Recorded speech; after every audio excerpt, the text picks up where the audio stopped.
sport, avec la première affiche de cette saison, le club industriel de Kamsar contre l'équipe de la SAG. Le coup d'envoi du championnat guinéen Ligue 1 va être donné jeudi prochain. Bonsoir. Avant de développer ces titres, ce décret numéro 173 PRG-SGG portant rappel d'un ambassadeur. Le président de la République décrète. Article 1er. Dr Diaré Mamadi, ambassadeur de la République de Guinée à Beijing, République populaire de Chine, est rappelé. Article 2. Le présent décret qui prend effet à compter de sa date de signature sera enregistré et publié au journal officiel de la République. Conakry le 16 décembre 2013, professeur Alpha Condé. Décret numéro 174-2013 PRG-SGG portant nomination d'un ambassadeur. Le président de la République décrète. Article 1er. M. Kaba Arafon Kabinet, précédemment conseiller à l'ambassade de la République de Guinée à la représentation permanente auprès de l'Office des Nations Unies à Genève, est nommé ambassadeur extraordinaire et plénipotentiaire auprès du gouvernement du Ghana. Article 2. Le présent décret qui prend effet à compter de sa date de signature sera enregistré et publié au journal officiel de la République. Conakry le 16 décembre 2013, professeur Alpha Condé. L'Union européenne reprend pleinement sa coopération avec la Guinée. Longtemps suspendue pour déficit de démocratie, l'institution européenne estime que notre pays a rejoint officiellement le concert des nations jugées démocratiques avec la mise en place de toutes les institutions républicaines. L'annonce a été faite au cours d'un point de presse. Compte rendu Fatoumata Kourma à Bipcham. Reprend sa coopération suspendue avec la Guinée depuis 2008. C'est le résultat d'un long processus politique accompli avec succès par les autorités guinéennes. Sur le plan politique, on a fait des progrès significatifs avec une assemblée nationale dans laquelle la plupart des partis politiques ont décidé de siéger. Ce qui nous permettrait effectivement de concentrer notre attention en 2014 sur le pacte avec les citoyens qui, je pense, consiste notamment à essayer de relancer la dynamique économique et sociale du pays. Et nous, de notre côté, au niveau européen, nous allons donc débloquer l'ensemble des fonds du 10e Fed, plus un certain nombre de fonds d'urgence. Et dans ces fonds qui ont été débloqués, nous espérons pouvoir, dès le premier trimestre 2014, avoir un certain nombre de projets tangibles sur le terrain. Au nombre des politiques macroéconomiques initiées par le gouvernement, il y a l'organisation du Forum d'Abu Dhabi et le sommet de l'OCI en Guinée, des pas décisifs pour le pays dans son processus de développement, un processus que l'Union européenne promet d'accompagner par le financement d'une série de projets en faveur de la région forestière affectée par les récentes crises sociales. Présentation du rapport d'audit du système de la pharmacie centrale de Guinée. Le travail est effectué par une mission de l'Union européenne. Les auditeurs ont formulé des recommandations allant dans le sens de rendre la centrale d'achat plus performante. Soré de Kira. C'est à la demande du gouvernement guinéen et de la Commission de l'Union européenne que cet audit est réalisé en 2012. Sur les 34 recommandations qui en résultent, 18 concernent directement la pharmacie centrale de Guinée, PCG. Elles sont axées essentiellement sur l'amélioration de la gouvernance dans le secteur, la disponibilité des médicaments à moindre coût et le renforcement des capacités des ressources humaines. Le rapport d'audit indique que les recommandations sont exécutées à plus de 80% par la PCG. Nous sommes aperçus que les observations ont été pour la plupart mises en œuvre et certains sont en cours de l'être. Maintenant, il faut que l'État puisse faire face à ses engagements. Donc nous sommes arrivés à la conclusion qu'il faudrait que l'État puisse mettre 1 600 000 € de fonds à disposition de la PCG afin de lui permettre de faire face aux besoins nationaux qui sont estimés à 4 millions de dollars pour 2014. Ces résultats mettent en relief la nécessité de poursuivre les réformes engagées en faveur de la PCG depuis l'avènement de la Troisième République. Les dettes dont on parle, ce sont les dettes de 2002, 2004, 2005, 2008. Aujourd'hui, si l'État ne fait pas face à ces dettes-là, sur le plan financier et comptable, il va y avoir un problème d'harmonisation des résultats. Et c'est la raison pour laquelle c'est l'occasion pour nous d'interpeller l'État, d'aider l'entreprise. La pharmacie centrale de Guinée est un instrument non négligeable pour régler les problèmes de la demande. Je suis convaincu que la mise en œuvre des recommandations de l'audit permettra à ne pas en douter, à améliorer davantage la performance de notre centrale. Au regard de cet engagement du gouvernement et des partenaires à doter la PCG de moyens techniques et financiers, l'espoir reste permis de voir cette centrale d'achat de l'État assurer valablement l'approvisionnement de l'ensemble des structures sanitaires publiques du pays en médicaments essentiels de qualité et à moindre coût. Le 30 mars est la date annoncée pour la fin des travaux de rénovation du Palais des Nations. L'édifice vient d'abriter la 40e session du Conseil des ministres des Affaires étrangères de l'OCI. L'entreprise ITCAN, chargée d'exécuter les travaux, s'engage à respecter le délai contractuel. Reportage Mangafou Détouré. Après plusieurs années sombres, le Palais des Nations retrouve peu à peu son identité. Les ouvriers et autres ingénieurs travaillent sans relâche sur le site. Quelques mois seulement après le début de sa réhabilitation, l'édifice vient d'abriter la 40e session du Conseil des ministres des Affaires étrangères de l'Organisation de la coopération islamique. La société de construction ITCAN dit atteindre son premier objectif. L'objectif que nous avons fixé de livrer les 3 premiers bâtiments a été réalisé. Il reste le bâtiment D, qui est le bâtiment présidentiel, pour lequel nous avons fixé comme objectif de livraison le 30 mars 2014. Au lendemain de la 40e session de l'OCI, les travaux du Palais des Nations reprennent de plus belle. ITCAN veut gagner la confiance du gouvernement guinéen. Pour ce faire, la société fait preuve d'un travail remarquable malgré les difficultés rencontrées sur le terrain. Aujourd'hui, les autorités, je vous avoue que j'ai été moi-même surpris de la qualité de leur soutien. Ils ont été présents presque plusieurs fois par jour avec nous. Tous les moyens ont été mis à notre disposition pour assurer la réalisation des travaux dans les règles de l'art. Nous avons installé une unité de production de très haut niveau. Nous sommes prêts pour entamer d'autres projets dans la même qualité, dans le même délai, dans la même réactivité, avec le soutien des autorités guinéennes. À travers ce projet ambitieux, la Guinée entame sa marche vers son développement. Une réelle ambition soutenue par les partenaires comme la société ITCAN présente en Guinée depuis près d'une année. Remous sociaux à Cancan. Ce lundi, la ville a connu des affrontements violents entre des jeunes en colère et des gendarmes. Selon le porte-parole de la gendarmerie nationale, on déplore 2 morts, un agent de la sécurité et un civil. La mort d'un jeune appréhendé lors d'une patrouille aurait déclenché ces manifestations. Le calme est progressivement revenu depuis cet après-midi. Nos envoyés spéciaux reviendront plus en détail sur cet élément. Et puis, bientôt le recensement de la population et de l'habitat en Guinée. La démarche vise à améliorer la gestion des ressources humaines et la promotion de l'habitat. Reportage Komara Moussa. Le recensement général de la population et de l'habitation commence le 1er février prochain selon les cadres du ministère du Plan. Cette opération permettra de doter la Guinée des données fiables et récentes sur l'effectif de la population, sa structure et sa répartition géographique. Déjà, les cadres du ministère du Plan sont à pied d'œuvre pour la réussite de la campagne. D'où l'intérêt de cette rencontre pour renforcer les capacités des coordonnateurs nationaux. Dans l'architecture d'encadrer les coordonnateurs nationaux et régionaux, les superviseurs, les contrôleurs et agents de dénombrement. Dans cette architecture, nous occupons la première place dans la série d'ateliers de formation qui commence aujourd'hui. Après 50 ans de souveraineté, le pays n'a connu que 2 recensements généraux de sa population. Le premier remonte en 1983. Chacun de nous est appelé à respecter ce que le gouvernement veut envisager pour nous. C'est extrêmement important de passer au recensement, puisqu'on a compris, ça fait un bon moment, on n'a pas vraiment recensé la population guinéenne. Comme ça, ça va nous donner une idée de la population pour permettre à l'État d'aider cette population. Les partenaires de la Guinée, eux aussi, apprécient cet engagement du gouvernement et font part de leur soutien à ce processus. Cap sur la région administrative de Kankan où les rapports des études du système d'analyse financière et institutionnelle des collectivités locales sont en examen.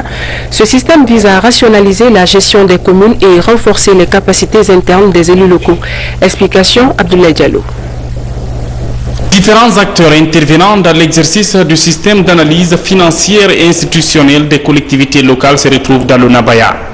Il s'agit de présenter, de discuter et amender les rapports des études menées au niveau des sites d'intervention du projet qui sont 43 communes des régions de Kankan, Farana et Zérekori. Les plans d'action issus de ces diagnostics serviront réellement à imprimer à la vie locale un changement qualitatif qui impactera positivement la vie du citoyen. Le système d'analyse financière et institutionnelle de collectivités locales, la SAFIC, constitue une démarche de rationalisation de la gestion communale.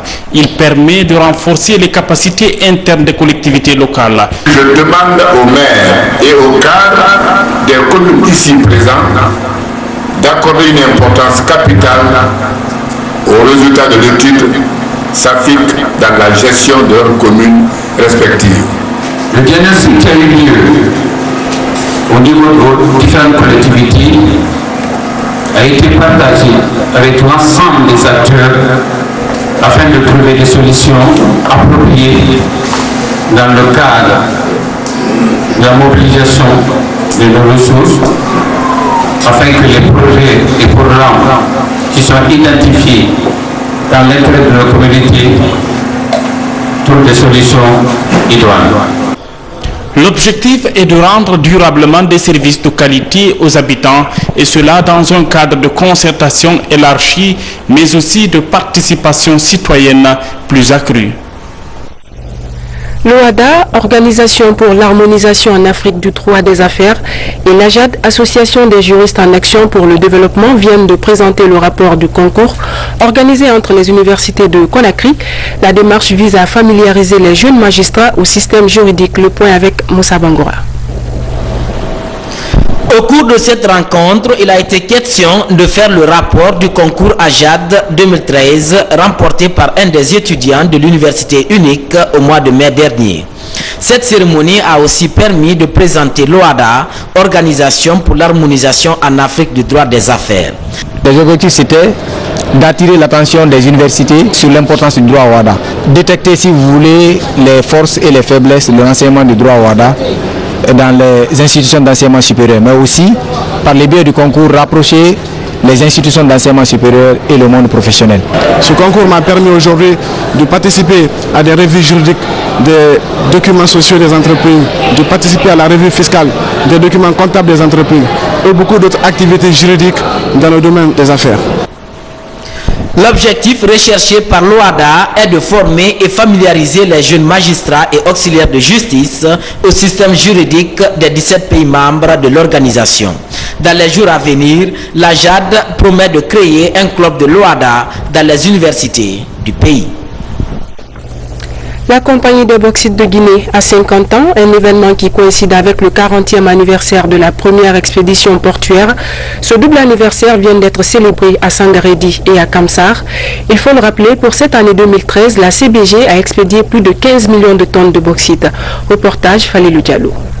À l'image de la chaîne de production de la bauxite à la CBG, la double célébration du cinquantenaire de la date de sa création et le 40e anniversaire de la première expédition portière a commencé ici à Sangaredi.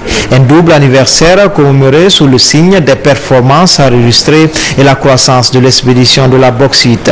Une production qui est passée de 19 000 tonnes en 1973 à 15 millions de tonnes pour cette année 2013. À Kamsar comme à Sangaredi, les efforts sont fournis par l'ensemble des travailleurs pour pérenniser les acquis et éviter une chute qui est souvent brutale. Aujourd'hui, on parle de 15 millions de tonnes comme objectif. J'aurais voulu que dans les années à venir, qu'on parle des vingtaines de millions de tonnes de bauxite. Et cela ne va pas tarder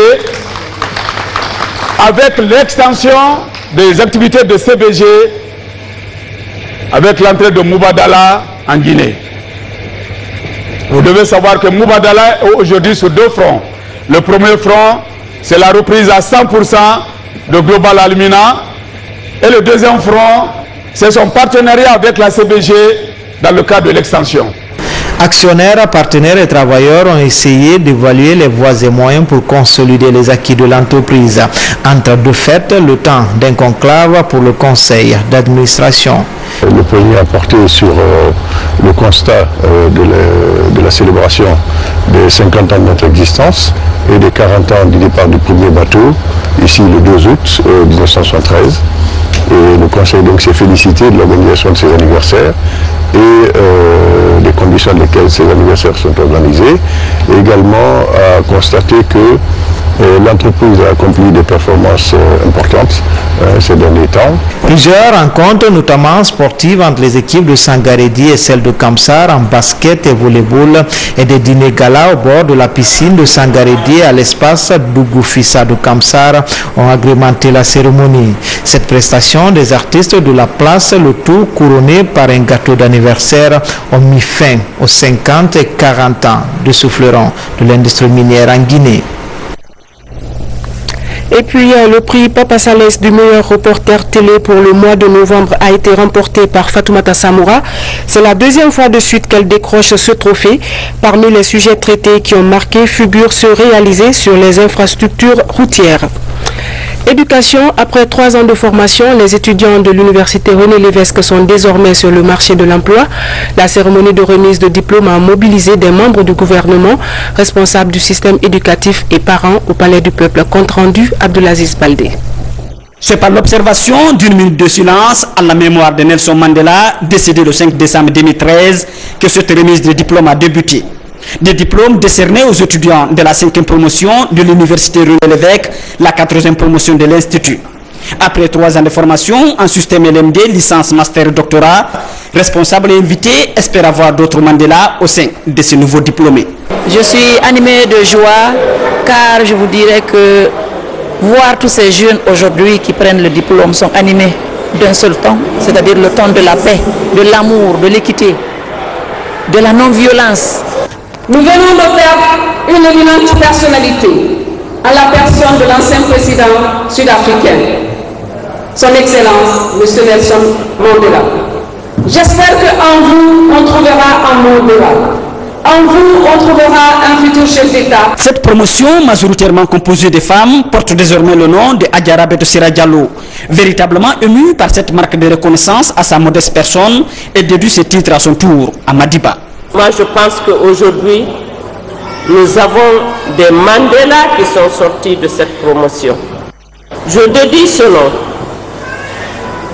à Nelson Mandela, parce que j'estime que j'ai des Nelson Mandela en face de moi à travers cette promotion. Ces nouveaux récipiendaires sont désormais sur le marché de l'emploi. Ce, après 30 mois de cours au sein de différentes facultés. Aujourd'hui, c'est un jour solennel, même si certains espèrent poursuivre les études afin d'obtenir le master. Un sentiment de joie, de satisfaction. Moi, je compte poursuivre mes études, pas seulement me limiter à la licence. Je compte faire mon master. Je suis vraiment très contente aujourd'hui d'être appelée parmi des milliers de personnes et je suis vraiment dépassée de joie. Cette cérémonie de remise a été ponctuée de démonstrations artistiques et de danse, une façon de finir le cycle universitaire en toute beauté. Dans le même registre, les étudiants de la 3e promotion de l'université Thierno Amadou Diallo UTAD ont également reçu leur diplôme de fin de formation. L'événement s'est déroulé en présence des cadres du ministère de l'Enseignement supérieur au sein de l'établissement. Reportage Fatoumata Kourma, Sekou Fernand Kourma. Les universités privées de la capitale reçoivent leur diplôme de fin de cycle. Ils sont fiers et heureux de finir enfin avec la licence. Certains comptent poursuivre leurs études post-universitaires. D'autres sont déjà prêts à embrasser le marché de l'emploi. Je suis vraiment très heureuse aujourd'hui parce que ma famille est présente, mes amis, mes parents, surtout il y a mes parents, il y a nos professeurs qui nous ont donné les cours et je remercie tout le monde. Je suis super heureuse et je souhaite bonne chance à tous mes amis. Trouver un emploi est l'énorme défi que doivent relever ces étudiants. Des aînés sont venus les encourager pour l'ouverture qui s'offre à eux. Je voudrais saisir cette occasion pour féliciter et encourager les jeunes qui sortent cette année et les appeler au courage, valeur du courage et du travail. La troisième promotion de l'université Thierno Amadou Diallo porte désormais le nom de Awil Guillaume, enseignant-chercheur dont la compétence est honorée. La fête se termine par une prestation artistique, récital, poésie et danse traditionnelle. Première affiche de cette saison, le club industriel de Kamsar contre l'équipe de la SAG. Le coup d'envoi du championnat guinéen Ligue 1 va être donné jeudi prochain. La Fédération guinéenne de football a convoqué ce lundi la presse nationale pour une cérémonie de remise des équipements au club des Ligues 1 et 2. Alia Kamara. Dernière rencontre avant le coup d'envoi du championnat national Ligue 1 et Ligue 2 Nimba Mining. Pour cette échéance, les clubs reçoivent des équipements de la part du nouveau sponsor. Nimba Mining a levé plus de 9 milliards de francs guinéens et 2 jeux de maillot pour chacune des 12 équipes de la Ligue 1 et les 12 autres de Ligue 2. Une occasion pour la Fédération guinéenne de football d'annoncer des innovations cette année. Nous allons rendre obligatoire de jouer avec ces ballons pendant le championnat pour la simple raison que c'est des ballons qui sont dans les normes de qualité et qui sont inspectés par la FIFA. Et Nimba Mining étant le sponsor majeur de la Ligue 1, sinon l'unique pour le moment, nous l'avons exigé dans les textes que tous ceux qui doivent jouer le championnat de Ligue 1 et 2 doivent arborer les maillots floqués Nimba Mining. Pour la première journée, 19 décembre, le CIK, qui est également engagé dans une compétition africaine, va recevoir le club de la SAG de Sigiri pour un duel de miniers dans un championnat sponsorisé cette année par une compagnie minière, Nimba Mining. Le sponsoring au niveau du football est un engagement citoyen. C'est une entreprise appartenant à un Guinéen qui vient au secours de la jeunesse guinéenne pour lui permettre de continuer à progresser dans un secteur particulier. Le football passionne énormément de monde en Guinée. Monsieur Sampil est un acteur important du football et donc à ce titre-là, il essaye d'apporter un concours pour le développement et l'épanouissement de ce sport-là. Nous sommes confiants que nous irons loin. Nous avons l'espoir de faire bonne figure et dans le championnat et dans la campagne africaine.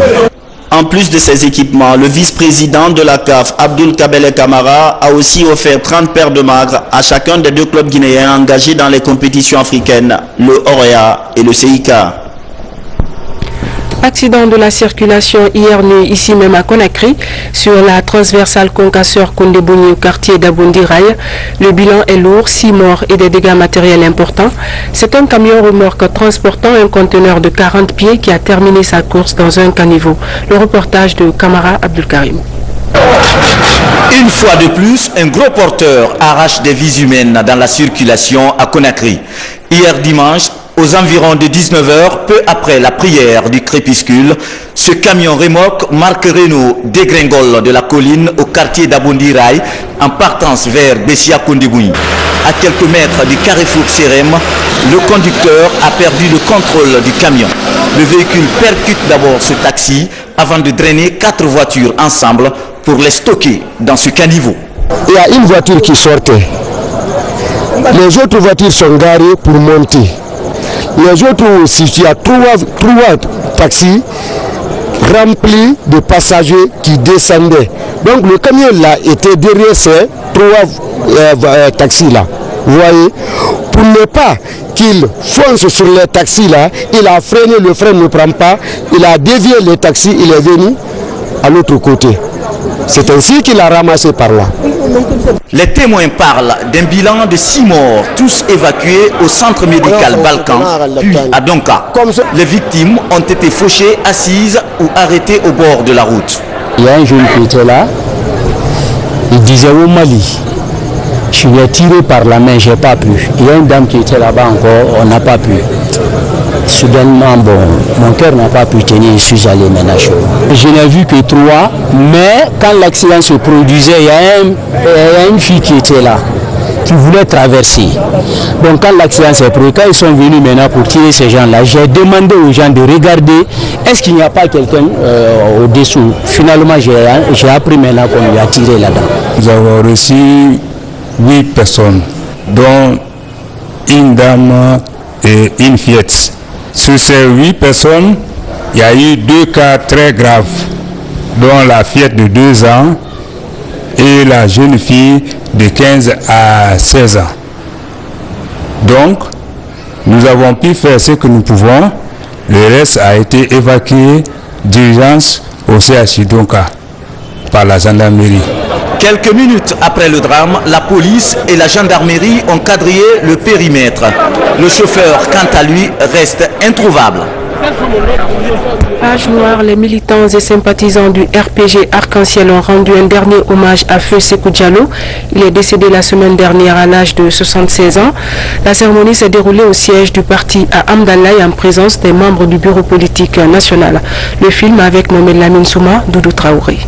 Dernier hommage rendu à Feu Sékou Diallo, dit le prince, par le RPG Arc-en-Ciel dont il était l'un des membres fondateurs. La mort de Sékou Diallo mobilise militants et sympathisants du parti au pouvoir.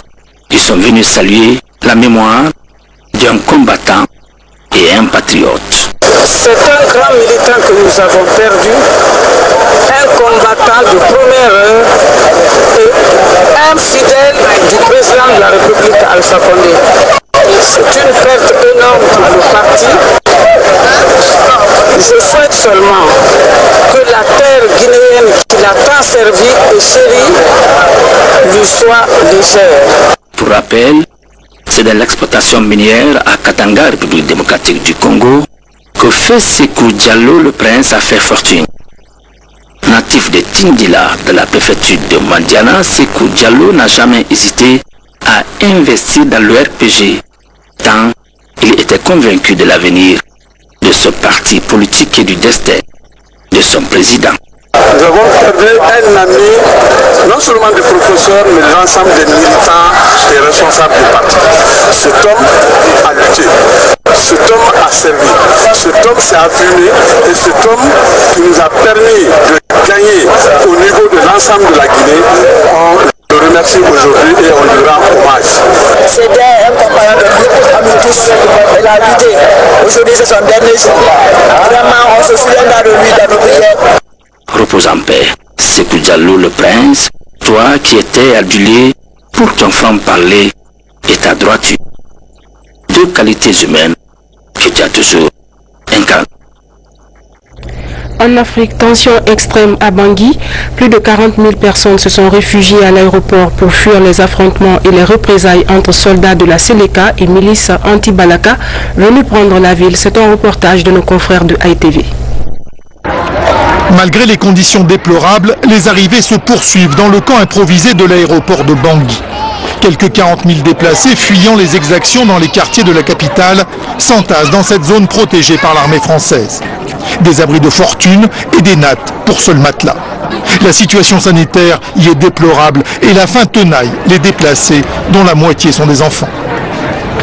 Je suis ici depuis maintenant 2 semaines. Nous n'avons pas d'aide, il n'y a rien pour nous et quand ils veulent distribuer quelque chose, il y a beaucoup de confusion. Présentement, rien n'a été donné et les gens sont là, se plaignent par-ci par-là pour en avoir de quoi subsister pour la journée. Samedi, une tentative de distribution de vivres a mal tourné. Après des heures d'attente, les déplacés se sont servis dans la plus grande confusion. Sur les routes, à l'écart du camp, des corps sans vie ramassés par la Croix-Rouge rappellent la violence qui règne dans les quartiers. Politique de terreur ou règlement de compte se poursuivent à Bangui, malgré la présence de la force africaine et de l'armée française. La France, qui à l'occasion de la réunion des ministres des Affaires étrangères à Bruxelles, demande à l'Europe de s'engager plus pour la Centrafrique. 2013 tend vers la fin pour la rétrospective de l'année. Nous vous présenterons à partir de ce lundi quelques images et commentaires qui vous rappellent les éléments que nous avons couverts pour vous. Nous commençons cette rétrospective avec la justice, les réformes et les faits marquants avec Tiano Younoussaba. Pour améliorer la gouvernance judiciaire en Guinée, le président Alpha Condé a déclaré 2013 l'année de la justice. L'esprit de l'acte va dans le sens de la performance et de l'indépendance du secteur judiciaire. Courant 2013, la loi organique portant sur le statut des magistrats et du Conseil supérieur de la magistrature est adoptée et promulguée. Le programme de modernisation des infrastructures judiciaires et pénitentiaires élaboré depuis 2011 est rentré dans sa phase active cette année. Des infrastructures sont rénovées ou construites à Dubreka, Koya, Bofa et Boké. En formation continue, plus de 200 magistrats sont outillés sur les dossiers sociaux tels que la succession et le divorce grâce à l'appui de la GIZ et du PNUD. À l'administration pénitentiaire, la confection des tenues d'identification des gardiens de prison et le respect du principe journalier de 2 repas par jour des prisonniers sont appréciables. L'autre acte, salué par la communauté internationale et les organisations de défense des droits de l'homme, est l'inculpation de 9 officiers dans le dossier du 28 septembre par le pool des juges d'instruction. Dans les parquets, la tenue de la session d'assises de Conakry a retenu l'attention. Une cinquantaine de dossiers a été examinés au cas par cas à la cour d'appel de Conakry, dont le très célèbre dossier attaque contre le domicile du chef de l'État. Après 7 mois de débat houleux, la cour acquitte plus d'une dizaine d'accusés, condamne 2 à la réclusion criminelle à perpétuité, 3 autres écopent de 15 ans de réclusion criminelle. À Mamou, 2 gardes pénitentiaires sont jugés et condamnés à 2 ans de prison ferme pour complicité d'évasion des prisonniers. En fin d'année, la gestion du contentieux électoral autour des législatives a été un moment important dans la vie de la justice guinéenne. La Cour suprême, après avoir examiné les différentes requêtes reçues, confirme les résultats provisoires proclamés par la Commission électorale nationale indépendante, CENI. Des efforts, il est certain, sont en cours, mais pour le justiciable, la confiance totale reste à bâtir pour que notre justice joue pleinement son rôle de garant de la démocratie. Un défi pour les années futures. Et puis, avec moi sur ce plateau, Kiano Inoussaba, il est journaliste reporter à la rédaction du journal télévisé, spécialiste des questions judiciaires. Kiano Inoussaba, bonsoir. Bonsoir, Madel. Merci à vous d'avoir répondu à notre invitation. Kiano Inoussa, on vient de suivre votre reportage. Dites-nous, est-ce possible aujourd'hui la confiance entre la justice et les populations guinéennes? Adèle, c'est bien possible de restaurer la confiance aujourd'hui entre la justice et les justiciables. Et vous savez, en début d'année, le président de la République avait déclaré 2013 l'année de la justice. Ceci, c'était une manière de conforter aujourd'hui la justice, de rendre performante cette institution judiciaire, si vous voulez. Donc, avec l'adoption et la promulgation de 2 textes de loi, deux textes de loi organiques, il s'agit bien du statut des magistrats et du Conseil supérieur de la magistrature. Eh bien, vous savez, ces 2 textes de loi voudraient accompagner la justice. C'est-à-dire, des acquis. Oui, c'est bien des acquis durant l'année 2013, puisqu'il s'agit bien entendu de restaurer la confiance entre la justice et les justiciables, et ensuite mettre en place ou créer un environnement propice pour permettre aux magistrats, bien entendu, de rendre une justice impartiale. Tu parles dans ton reportage de réforme, de réhabilitation des tribunaux. Quel est l'impact de ces efforts sur le terrain? Bon, vous savez, aujourd'hui, les juridictions, j'ai parlé bien entendu de réforme dans ce reportage, il s'agit d'amener les justiciables, bien entendu les magistrats, je voudrais dire, de les mettre dans un environnement juridique idéal. Pour qui connaît les juridictions guinéennes, bien entendu, qui ont été pour la plupart construites depuis 1960 à l'occasion du plan triennal. Donc depuis cette date, la justice n'avait pas bénéficié de nouvelles infrastructures. Donc vous conviendrez avec moi, à la suite de la déclaration de l'année 2013, l'année de la justice par le président de la République, cela a permis aujourd'hui de construire 3 juridictions, c'est-à-dire la juridiction de Boufa, de Dubreka et de Koya. Bon, vous savez que ces juridictions, c'est vrai qu'elles étaient vieilles, mais elles avaient aussi été réhabilitées, oui, mais elles avaient aussi été saccagées, si vous voulez, par les événements, à l'occasion des événements douloureux de 2006 et de 2007. Donc, avec la restauration aujourd'hui de ces juridictions, je pense que les justiciables auront une certaine confiance à sa justice. Est-ce que l'espoir est permis pour 2014? C'est bien permis, donc je pense que je voudrais vous rassurer que la déclaration 2013, l'année de la justice, n'est qu'un départ. Vous avez vu qu'il y a eu assez de problèmes, il y a eu assez de ratés, mais je pense bien si on continuait sur cet élan, la justice pourrait bien entendu et bien sûr aboutir. Merci Kiano Inoussa d'avoir répondu à notre invitation. Merci. Voilà, mesdames et messieurs, c'est la fin de ce journal. Merci à vous de l'avoir suivi. Je vous retrouve demain à 20h30. Bonsoir.